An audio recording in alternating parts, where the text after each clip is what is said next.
Join me as I dive into the fascinating story of Nokia's incredible 6-minute rise to fame and their shocking downfall.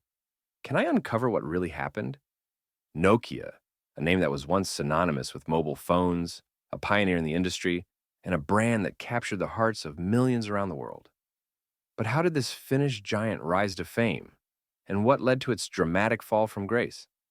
That's exactly what we're going to explore today. Nokia's story begins not in the tech world, but in the paper and rubber industries of the 19th century.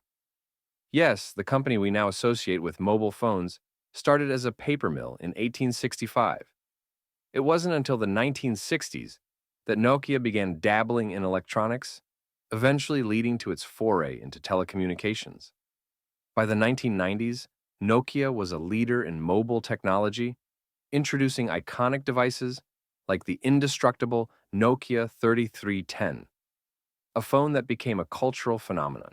The dawn of the smartphone era brought with it a new set of challenges for Nokia. The company, which had been riding high on its feature phone success, was slow to respond to the changing landscape. As competitors like Apple and Samsung began to make waves with their touchscreen devices, Nokia struggled to adapt. Its Symbian operating system, once the gold standard, was now seen as clunky and outdated. The company's attempts to revamp the OS only led to further fragmentation and confusion among users. Meanwhile, Apple's iPhone was revolutionizing the smartphone industry, and Samsung was quickly catching up. Nokia's initial response, the N97, was a disaster, with users complaining about its slow performance and buggy software. The company's lack of innovation and failure to respond promptly to the changing market trends left it stuttering. As the years went by, Nokia's market share continued to dwindle, and its once formidable lead began to slip away. But it wasn't just competition that spelled trouble for Nokia. Internally, the company faced significant challenges. Reports from former employees highlighted a corporate culture resistant to change. Nokia was often described as a company with too many layers of bureaucracy, slowing decision-making, and stifling creativity. In addition to its technical shortcomings, Nokia's inability to create a unified ecosystem only added to its woes. While Apple's App Store was thriving, Nokia's Ovi Store struggled to attract developers and users alike. The company's decision to focus on its Maps application, although commendable, was too little, too late. As the smartphone market continued to grow, Nokia's slice of the pie shrunk, and its relevance began to fade.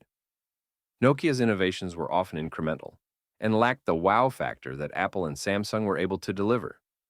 The company's obsession with its own proprietary technology meant it was slow to adopt new standards, like capacitive touchscreens or gesture-based interfaces.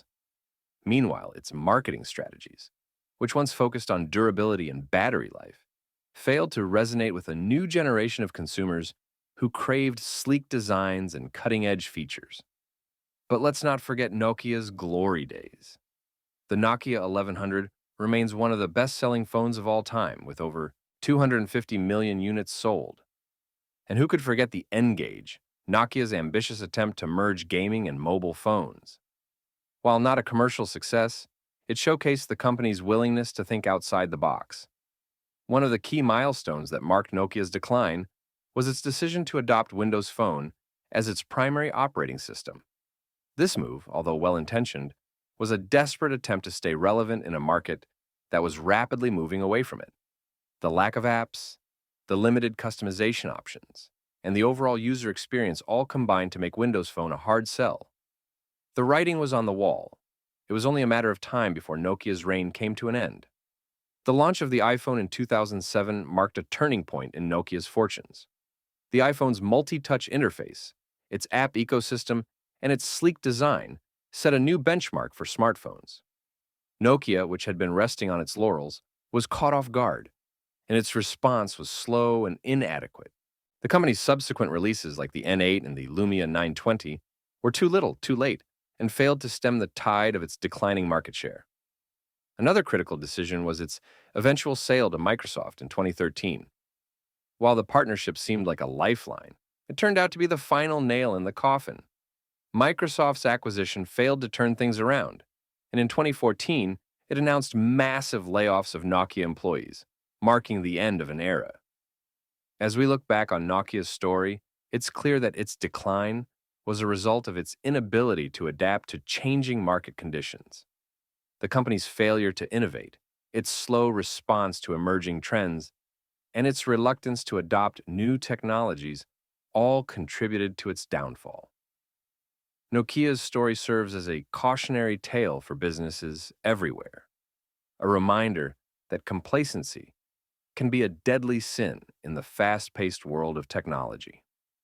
And that's the story of Nokia's incredible rise to fame and its shocking downfall. Shocking. But I want to hear from you. What's your favorite Nokia memory? Did you ever play Snake the Two on one of their classic phones? Do you still have an old Nokia phone lying around somewhere? Let me know in the comments below. And if you're interested in learning more about the evolution of smartphones, be sure to check out my next video. Thanks for watching.